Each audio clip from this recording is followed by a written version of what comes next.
Greetings in Jesus' name. మీ అందరికీ యేసుక్రీస్తు నామములో శుభవందనాలు తెలియజేస్తున్నాను. So let us say like this once again. ఈ రకంగా మరొకసారి మనం చెప్దాం. This is the day that the Lord has made. ఇది దేవుడు ఏర్పరిచిన దినము. Therefore we rejoice and glad in it. కాబట్టి మనము సంతోషించి ఆనందించదము. చెప్దాం. ఇది దేవుడు ఏర్పరిచిన దినము కనుక ఈ దినమందు మనము సంతోషించి ఉత్సహించదము. ఆమేన్. Rejoice in the Lord forevermore. ప్రతి విషయంలో దేవుని యందు ఆనందించుడి. Rejoice in the Lord, and again I say rejoice. ఆనందించుడి, మరలా చెప్పుదును ఆనందించుడి అని. Amen. Amen. Hallelujah. Hallelujah. So the joy always bubbles in the spirit. మరి ఆ సంతోషం అనేది నిత్యం మనలోంచి ఉబుకుతూ ఉండాలా. Hallelujah. Hallelujah. Blessed be the name of the Lord. దేవుని నామం మహిమపరచబడును గాక. God has given one more privilege and opportunity to come to the throne of grace to call upon his name. మరి దేవుడు మరొకసారి మరి ఆయన కృపాసనం చెంతకు రావడానికి, ఆయన నామాన్ని ఉచ్చరించడానికి దేవుడు మనకు అవకాశం ఇచ్చి ఉన్నాడు. Since few days we have been studying on a topic called covenant. మరి కొన్ని దినములుగా నిబంధన అనే అంశం మీద మనం ధ్యానిస్తున్నాం. And power of his covenant. ఆయన నిబంధనలో శక్తి గురించి మనం ధ్యానిస్తున్నాం. When it is covenant, it has a power. నిబంధన అయితే దానిలో శక్తి ఉన్నది. And in this regard, we can see in this covenant four specific elements. మరి నిబంధనలో 4 ప్రాముఖ్యమైన విషయాలు ఉంటాయి. How many of you remember? ఎంతమంది జ్ఞాపకం ఉంది? Number 1. మొట్టమొదటిది. And when it is covenant contains the commandments of God or else statutes. మరి నిబంధనలో దేవుని యొక్క ఆజ్ఞలు కానీ ఆయన విధులు కానీ మనం దానిలో ఉంటాయి చూడవచ్చు. And promises of God. దేవుని యొక్క వాగ్దానములు. And blood. దేవుని యొక్క రక్తము. And seal. అట్లాగే Mudra. We can see these 4 elements in this covenant. నిబంధనలో ఈ 4 విషయాలు మనం చూడవచ్చు. This morning I would like to emphasize on the blood. ఈ ఉదయకాలమున రక్తము అనే అంశం మీద మనం ధ్యానించబోతున్నాం. Today our topic 7 blessings of blood of Jesus Christ. ఈ ఉదయకాలమున మనం ధ్యానించే అంశం ఏంటంటే యేసుక్రీస్తు రక్తములో ఉన్న 7 ఆశీర్వాదములు. 7 blessings of the blood of Jesus Christ. యేసుక్రీస్తు రక్తములో ఉన్న 7 ఆశీర్వాదములు. So this is our topic this morning. ఈ ఉదయకాలం మనం ధ్యానించబోయే అంశం ఇదే. When it is blood has a life, power. మరి రక్తం అనే దానికి ఏంటంటే రక్తములో జీవం ఉన్నది, అలా రక్తంలో శక్తి ఉన్నది. It has a power and life. రక్తములో జీవం ఉన్నది, అట్లాగే శక్తి ఉన్నది. Blood can speak even. రక్తము మాట్లాడగలదు కూడా. Amen. Amen. When we read the book of Genesis chapter 4 verse 10. మరి ఆదికాండము 4వ అధ్యాయం 10వ వచనం చూసినట్లయితే The Lord said, "What have you done? Listen, your brother's blood cries out to me from the ground." అప్పుడు ఆయన, నీవు చేసిన పని ఏమిటి? నీ తమ్ముని రక్తము యొక్క స్వరము నేలలో నుండి నాకు మొరపెట్టుచున్నది. Let's pray. ప్రార్థన చేద్దాం. Loving heavenly Father, we come before you, Lord. మమ్మల్ని ఎంతగానో ప్రేమిస్తున్న పరలోకపు తండ్రి, నీ సన్నిధానానికి వస్తున్నాం ప్రభువా. Thank you, Jesus, for giving wonderful time and privilege and opportunity to come to the throne of grace. అయ్యా, నీ కృపాసనం చెంతకు మేము రావటానికి నైనా మీరు మాకు చూపించిన మరి కృపను బట్టి నీకు వందనాలు. Lord, as we are going to meditate about the blessings, 7 blessings of the blood master God, cleanse me and cleanse us with your precious blood. అయ్యా నా తండ్రి, నీ రక్తములో ఉన్న 7 ఆశీర్వాదాల గురించి మేము ధ్యానించబోతుండగా ప్రభా, మమ్మల్ని అందరినీ నీ రక్తముతో కడిగి పరిశుద్ధపరచండి ప్రభా. Father, we want more cleansing, Lord. అయ్యా, మమ్మల్ని ఇంకా ఎక్కువగా పరిశుద్ధపరచండి, శుద్ధి చేయండి. Cleanse our spirit, soul and body. మా ప్రాణాత్మ దేహాలను మీరు శుద్ధి చేయండి ప్రభువా. Knowing that no one is perfect and no one is complete.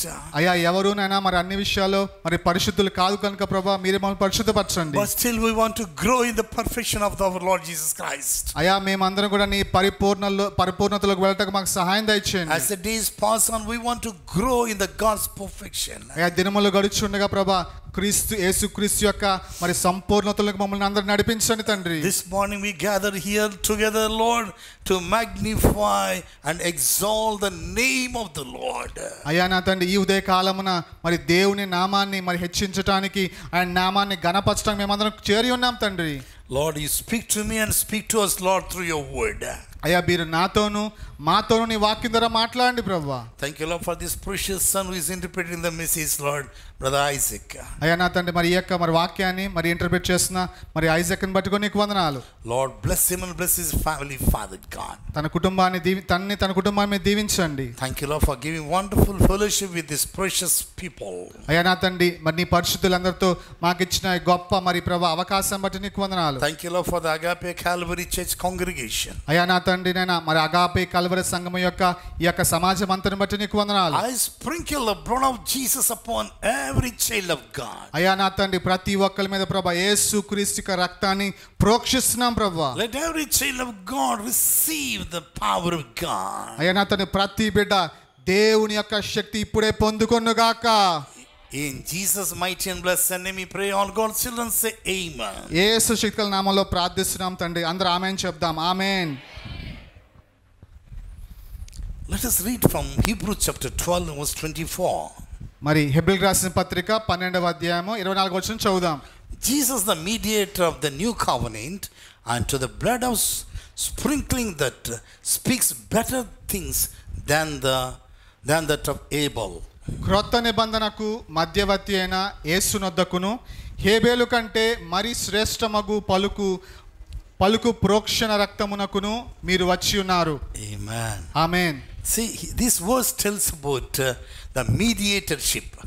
ఇక్కడ ఈ యొక్క వచనములో మనం మధ్యవర్తిత్వం గురించి మనం చూడవచ్చు. Sometimes when war is going on between two countries, మరి ఎప్పుడైనా కానీ రెండు దేశాల మధ్య కనుక యుద్ధం జరుగుతూ ఉంటే, when world goes on between two countries, మరి యుద్ధం అనేది రెండు దేశాల మధ్య జరుగుతూ ఉంటే, so they expect the mediator వాళ్ళు ఎవరో ఒక మధ్యవర్తిత్వం కోసం వాళ్ళు ఎదురు చూస్తూ ఉంటారు. to speak peace between two nations. మరి ఏ దేశాల మధ్య అయితే యుద్ధం జరుగుతూ ఉందో వాళ్ళ మధ్య మరి శాంతి ప్రకటించడానికి. Not only between the countries, sometimes there may be a war among the families.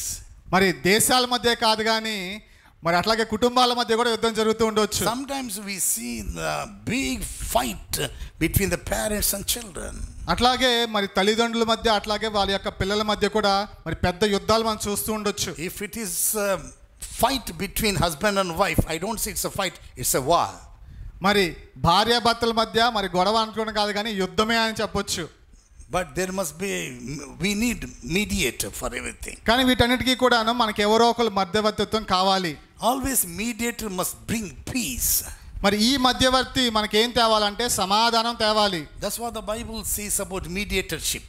మరి వాక్యములో మరి ఈ మధ్యవర్తిత్వం గురించి ఈ రీతిగా రాయబడి ఉంది. There is only one mediator between God and people, whose name is Christ Jesus.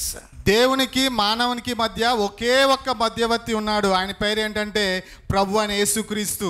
Amen. Amen. Even in the time of Old Testament, పాత నిబంధన కాలంలో కూడా three groups of people, they used to play the major role. మరి మూడు రకాలైన జనాంగము ప్రత్యేకమైన పాత్ర మనం కలిగి ఉంటాం మనం చూడవచ్చు. Do you know who they are? ఆ ముగ్గురు ఎవరో తెలుసా?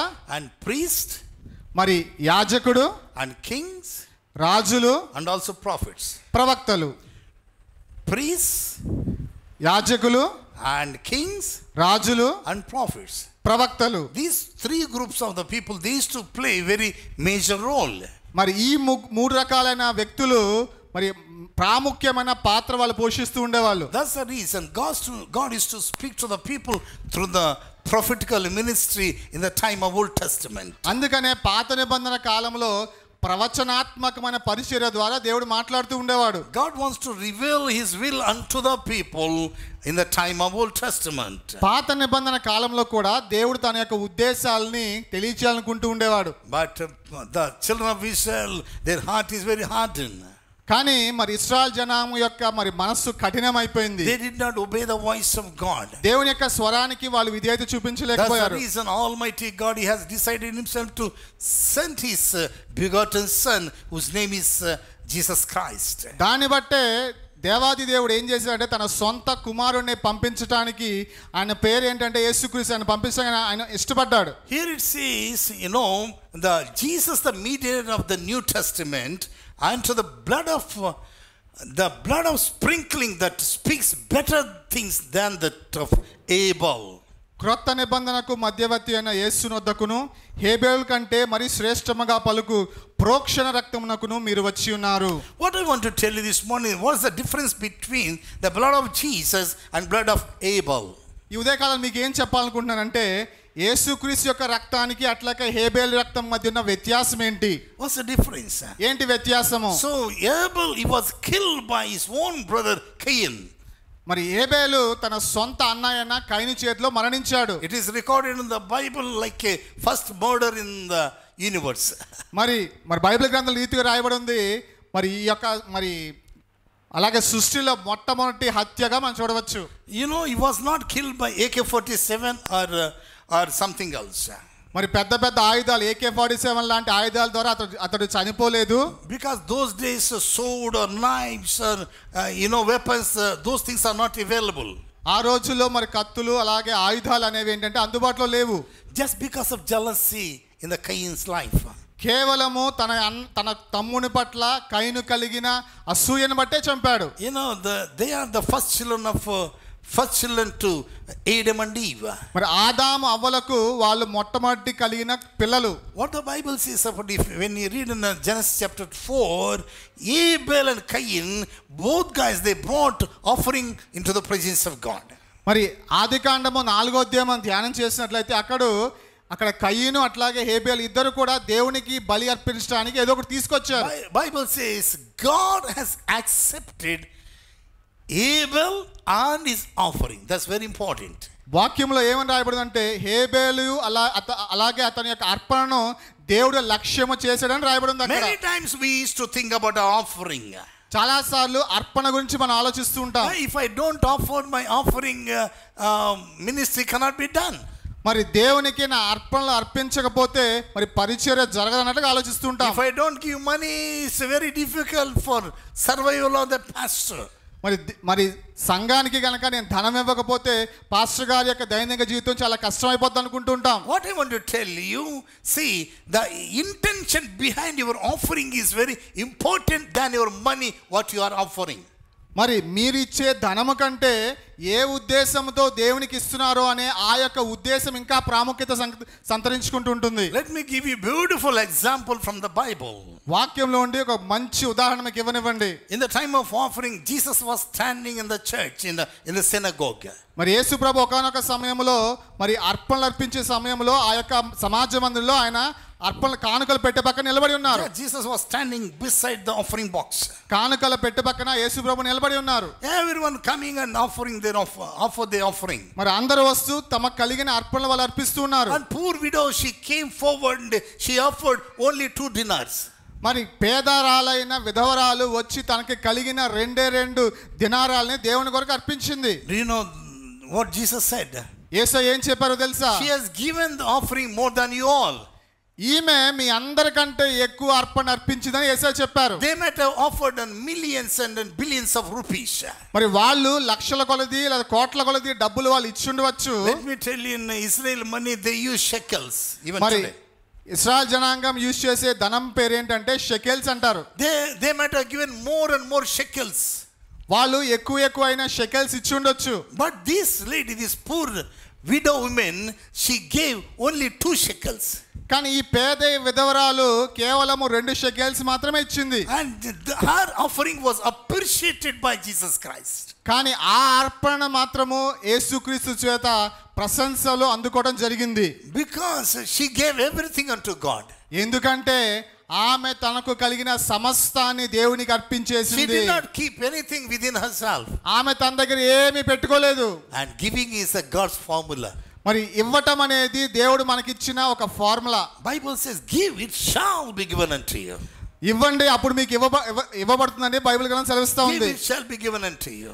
ఇవ్వండి మీకు తిరిగి ఇవ్వబడుతుందని బైబిల్ గ్రంథం సెలవిస్తా ఉంది. In order to receive the prosperity in our lives, there is only one way of giving only. మరి మన జీవితంలో ఆర్థిక అభివృద్ధి కానీ లేక ఏదైనా అభివృద్ధి పొందుకోవాలంటే దానికున్న ఒకే ఒక పద్ధతి ఏంటంటే దేవునికి ఇవ్వటము. If you are sowing little and few seeds, మీరు కొన్ని విత్తనాలు విత్తితే you will be getting just little harvest. మీరు కొంత పంటనే కోసుకోగలరు. If you can sow more seeds, మీరు ఎక్కువ విత్తనాలు విత్తగలిగితే and more harvest, మీరు ఎక్కువ పంటను కోసుకోగలుగుతారు. if you are sowing the plenty of seeds, మీరు చాలా ఎక్కువైన విత్తనాలు విత్తితే you can reap the huge harvest. మీరు పెద్ద మరి కోత మీరు కోసుకోగలుగుతారు. In the same manner, అదే రీతిలో giving unto God is a blessing, దేవునికి ఇవ్వటం అనేది ఆశీర్వాదకరము. and sowing and reaping is a God's formula. మరి విత్తడము కోయటం అనేది దేవుడు మనకిచ్చిన పద్ధతి. But Abel and Cain in the Bible, they came to the presence of God, their offering unto God. మరి హేబేలు అట్లాగే కయీను తమ అర్పణలు తీసుకొని దేవుని సన్నిధిలో అర్పించడానికి వచ్చారు. God has accepted Abel and his offering. That's most important. Not only accepting his offering, God has accepted Abel. మరి హేబేలు అలాగే అతని అర్పణ మీద లక్ష్యం ఉంచాడని చెప్పి దేవుడి వాక్యం రాయబడింది.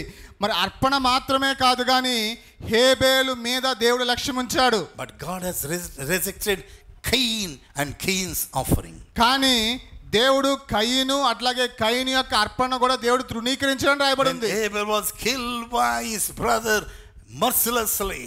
దీన్ని బట్టి కయీను ఏం చేశాడంటే తన యొక్క తమ్ముడిని మరి ఎంత మాత్రము దయ లేకుండా కనికరం లేకుండా చంపేశాడు. Do you know what the Bible says? వాక్యం ఏం సెలవిస్తుందో తెలుసా? And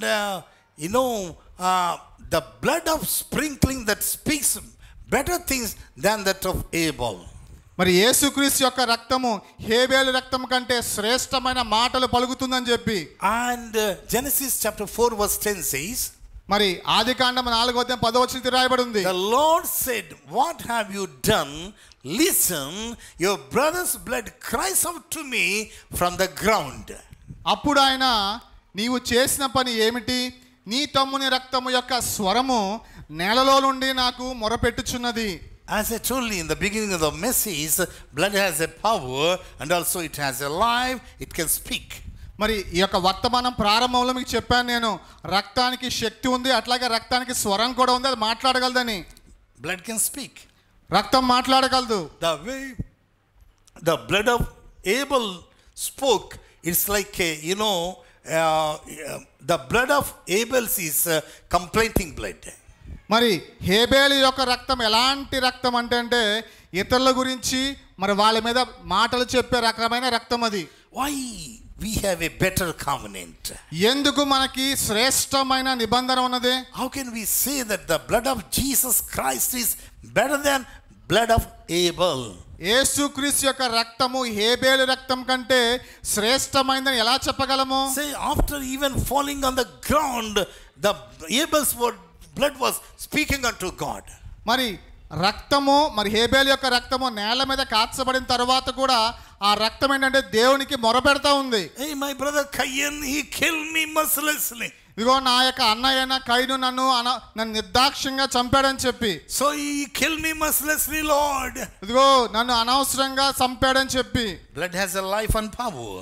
రక్తానికి జీవం ఉన్నది, అట్లాగే శక్తి ఉన్నది. Blood can speak. రక్తం మాట్లాడగలదు. Think about the blood of Jesus Christ now. ఇప్పుడు యేసుక్రీస్తు యొక్క రక్తం గురించి ఆలోచిద్దాం. Why Bible says about the blood of Jesus is far better than the blood of Abel? ఎందుకని యేసుక్రీస్తు యొక్క రక్తము హేబేలు రక్తం కంటే శ్రేష్టమైనది? When Jesus Christ hanged on the cross of Calvary for the mankind. మరి సర్వ మానవాళి కొరకు యేసుక్రీస్తు కల్వరి శిలువలో వేలాడినప్పుడు, when Jesus was crucified on the cross, మన కొరకు యేసయ్య కల్వరి శిలువలో సిలువ వేయబడినప్పుడు, and Jesus said like this. యేసయ్యగా చెప్పారు. Jesus was speaking unto the Father. మరి యేసు ప్రభు తండ్రిని ఉద్దేశించి మాట్లాడుతూ ఉన్నారు. Father, they do not know what they are doing, Lord. తండ్రి వీరు ఏమి చేయుచున్నా వీరు ఎరుగరు. Lord, forgive them, Lord. కాబట్టి వాళ్ళకి క్షమించండి.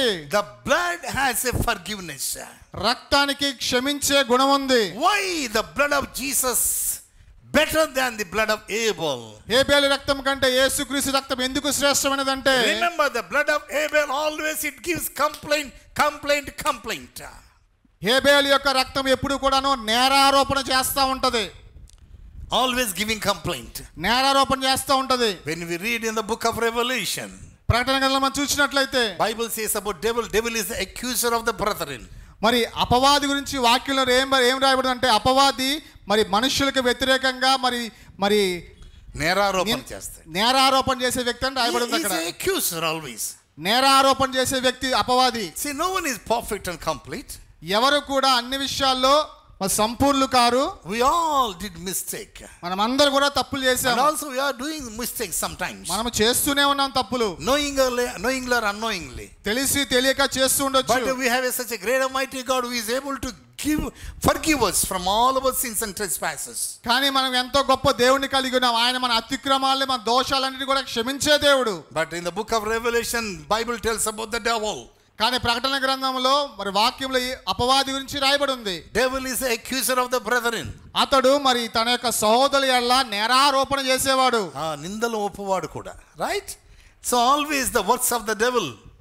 ఇవన్నీ కూడా అపవాది యొక్క క్రియలు. Oh, he did like this, he did like that. ఇదిగో ఇతడు ఇలా చేశాడు, అతడు అలా చేశాడని చెప్పి నేరారోపణ చేస్తుంటాడు. She did this wrong and she did that wrong. ఇదిగో ఈమె తప్పు చేసిన, అతడు ఆ తప్పు చేసిన, నిందలు మోపుతూ ఉంటాడు. Always pointing out. ఎప్పుడు కూడాను మరి నిందలు చూపిస్తూ ఉంటాడు. Always criticism. ఎప్పుడు కూడా విమర్శిస్తూ ఉంటాడు. Criticism comes from the devil. మరి నేరారోపణ లేకపోతే విమర్శ అనేది అపవాది నుంచి వస్తుంది. But love and compassion comes from God. కానీ ప్రేమయు అలాగే మరి సాత్వికత అనేది అంటే దేవుడి నుంచి వస్తూ ఉంటుంది. That's why I love to read the 1 Corinthians chapter 13. I love to describe about in that particular chapter.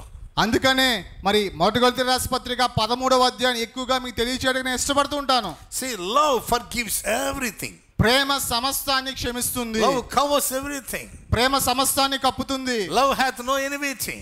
మరి ప్రేమకు శత్రుత్వం లేదు. Love boasteth not. మరి ప్రేమ ఉప్పొంగదు.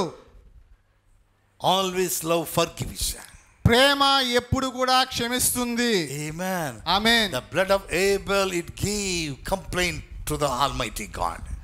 మరి హేబేలు యొక్క రక్తం ఏం చేసిందంటే దేవునికి నేరస్థాపన చేస్తా ఉంది. But the blood of Jesus Christ, కానీ యేసుక్రీస్తు యొక్క రక్తము, the blood of Jesus Christ always intercedes. మరి యేసుక్రీస్తు యొక్క రక్తం ఎప్పుడు కూడా మన పక్షంన విజ్ఞాపన చేస్తూ ఉంటుంది. విజ్ఞాపన చేస్తూనే ఉంటుంది. Father, they do not know what they are doing. తండ్రి వీరేమి చేయించున్నారు వీరు ఎరుగరు. Forgive them. కాబట్టి వాళ్ళని క్షమించండి. Amen. ఆమేన్. Remember, always blood speaks.